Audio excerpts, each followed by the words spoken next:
A little still that cough, so bear with me.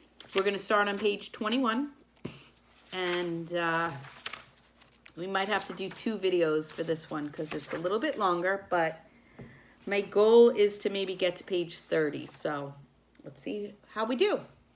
Page 21, Mimi Ortez. Mimi Ortez moved into Kathy's house after her family moved away. His name isn't really Mimi. His name is Juan. But when we asked him what his name was, he said Mimi, and that's what everybody calls him, except his mother. Mimi has a dog with gray eyes, a sheepdog with 2 names, one in English and one in Spanish. The dog is big, like a man dressed in a dog suit, runs the same way its owner does, clumsy and wild and with limbs flopping all over the place like untied shoes. Kathy's father built the house Mimi moved into. It is wooden, inside the floor is slant. Some rooms uphill and some are down, and there are no closets. Out front there are 21 steps, all lopsided and jutting like crooked teeth. Made that way on purpose, Kathy said, so the rain would slide off. And when Mimi's mama calls from the doorway, Mimi goes scrambling up the 21 wooden stairs with the dog with 2 names scrambling after him. Around the back is a yard, mostly dirt and greasy bunch of boards. That used to be a garage. But what you remember most is the tree, huge, with fat arms and mighty families of squirrels in higher branches, all around the neighborhood of roofs, black tarred and framed, and in their gutters the ball that never came back down to earth. Down at the base of the tree, the dog with 2 names barks into the empty air. And there, at the end of the block, looking smaller still, our house with its feet tucked under like a cat. This is the tree we choose for the first annual Tarzan jumping contest. Mimi won and broke both arms. So one of your writing assignments this week is going to be about writing about a time that you got hurt. So let's pretend for a second that I was Nicolette. Clearly, she would be writing about the time she was running from the grass to the pavers and fell on her knee. And when we looked at her knee, her whole knee was exposed and she had to get 30 stitches. And the problem with that is it's still something that is haunting her, because even now that she's learned to ride a bicycle, she's fallen twice. And the first time she fell, it was right on the knee. And so it's a very sensitive spot where it is on her knee. And therefore, she's afraid it is going to reopen, which it has reopened. And so her fear is real, but she can't live in fear. So you're going to be writing about a time that you got hurt. So everybody has at least one thing that they've hurt themselves. Next vignette. Louis, his cousin, and his other cousin. Page 23.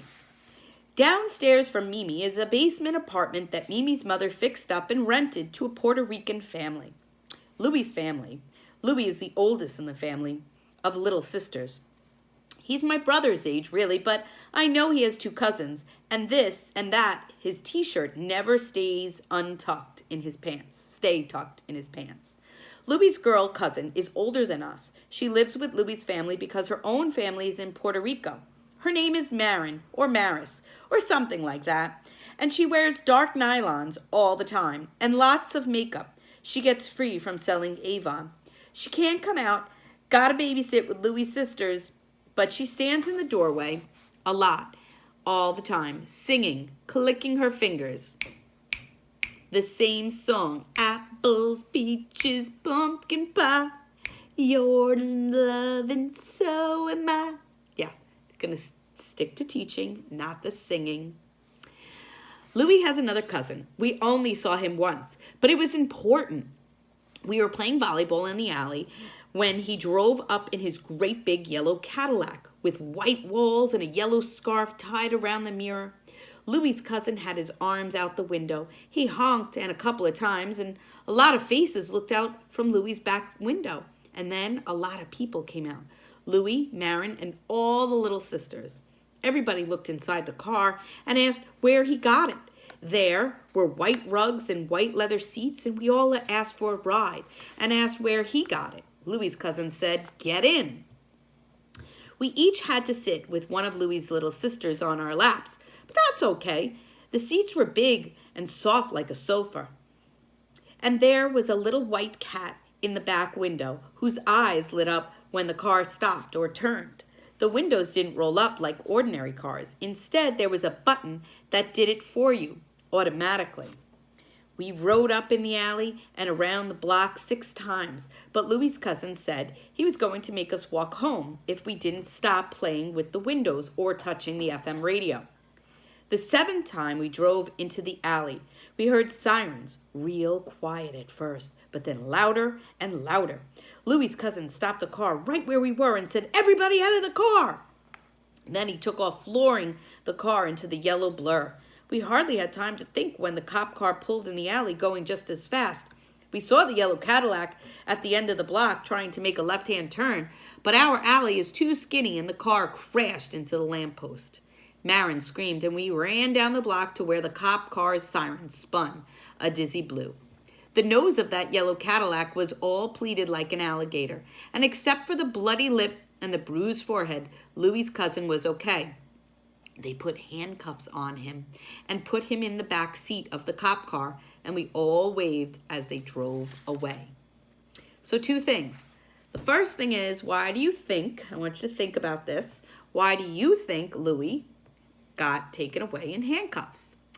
And the second thing is, I want you to sometime in the next day have a conversation with an adult. It has to be like a parent or an aunt or an uncle, and I want you to ask them about the car windows in cars. Before we had the little button that you push for it to automatically go down and automatically go back up, I want you to ask them how windows in a car went up and down.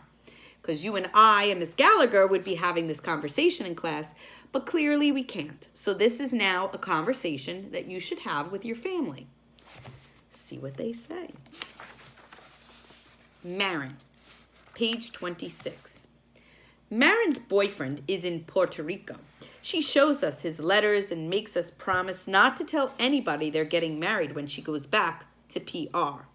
She says he didn't get a job yet, but he's saving the money she gets from selling Avon and taking care of her cousins.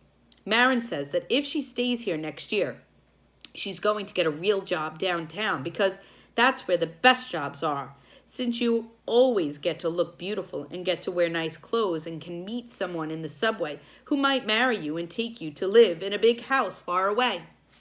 But next year, Louie's parents are going to send her back to her mother with a letter saying she's too much trouble. And that is too bad because I like Marin. She's older and knows a lot of things. She's the one who told us how Davy and the baby sister got pregnant and what cream is best from taking a mustache hair. And if you count the white flecks on your fingernails, you can know how many boys are thinking of you. Lots of other things I can't remember. So if you look at your nails, you could see like little white spots sometimes. That's what she's talking about. Do you really think that the flecks, the little white spots on your nail, is going to tell you how many boys or girls are thinking about you? Do you think Marin is a reliable source here? What do you guys think? Just something to ponder about. We never see Marin until her aunt comes out from work. And even then, she can only stay out in front. She is there every night with the radio. When the light in her aunt's room goes out, Marin lights a cigarette, and it doesn't matter if it is cold, and it doesn't matter if it is cold out or if the radio doesn't work or if we've got nothing to say to each other. What matters, Marin says, is for boys to see us and for us to see them. And since Marin's skirts are shorter, and since her eyes are pretty, and since Marin is already older than us in many ways, the boys who do pass by say stupid things like, "I'm in love with those 2 green apples you call eyes. Give them to me. Why don't you?" And Marin just looks at them without even blinking and is not afraid. Marin under the streetlight, dancing by herself, is singing the same song somewhere, I know. is waiting for her car to stop, a star to fall, and someone to change her life. So these next two vignettes are almost like, the first one is literally like 3 paragraphs, super quick.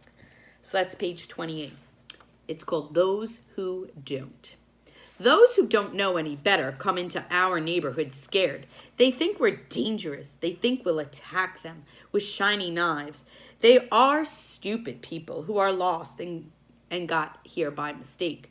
But we aren't afraid. We know the guy with the crooked eye is Davy and Baby's brother, and tall one next to him in the straw brim, that's Rosa Eddie, and the big one that looks like a dumb grown man. He's a fat boy, though. He's not fat nor a boy.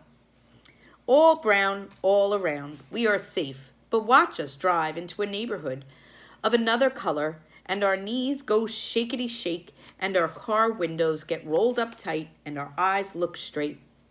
Yeah, that's how it goes and goes. I don't know, I didn't really like that vignette. It was kind of dumb. It's like saying, to me, it's like saying people that don't belong in the town kind of get lost and stroll on in. It's kind of annoying when people judge people like that. Page 29. There was an old woman. She had so many children, she didn't know what to do. So take a second and think about the title of this vignette. There was an old woman. She had so many children, she didn't know what to do. What nursery rhyme does that one remind you of? I'm going to count to 10 to give you guys some time. So, I hope you thought of There Was an Old Woman Who Lived in a Shoe, right? I think that's the title of it. Rosa Vargas's kids are too many and too much. It's not her fault, you know, except she is their mother and only one against so many. They are bad, those Vargases, and how can they help it with only one mother who is tired all the time from buttoning and bottling and babying, and who cries every day for the man who left without even leaving $1 for a bologna or a note explaining how come. The kids bend trees and bounce between cars and dangle upside down from knees and almost break like fancy museum vases you can't replace.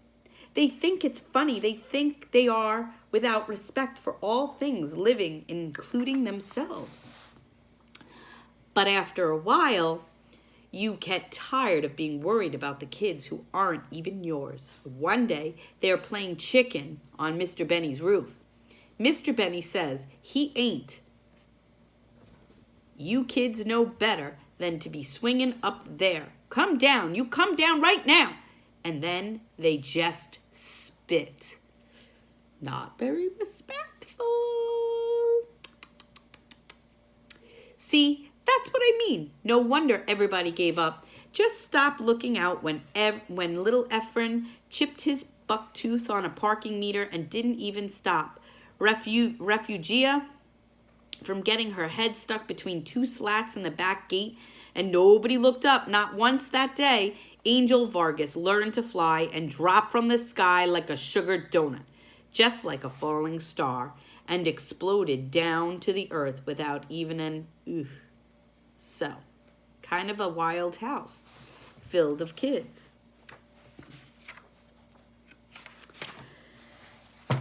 So, page 31, last vignette, I think. This one's for you, Nyla. Because Nyla emailed me about a mouse because she related to my mouse story.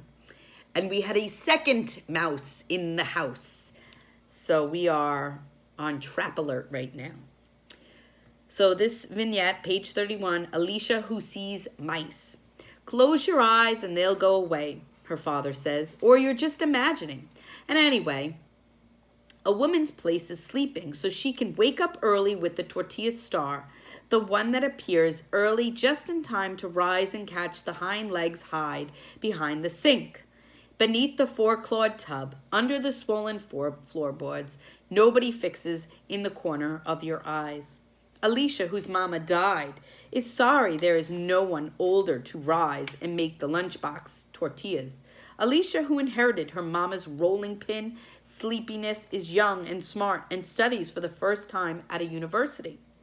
2 trains and a bus because she doesn't want to spend her whole life in a factory or behind a rolling pin. Is a good girl, my friend, studies all night and sees the mice, the ones her father says do not exist. Is afraid of nothing except the 4-legged fur and her father. So we're going to stop on page 32. And I'm going to be typing up some questions. And you guys have a week to do this, so it will be due on Sunday. I guess it's Sunday the 19th. I mean, I don't have a calendar in front of me. But it will all be in the directions. Hopefully this makes sense. When I invite you guys to the, what is it called? Google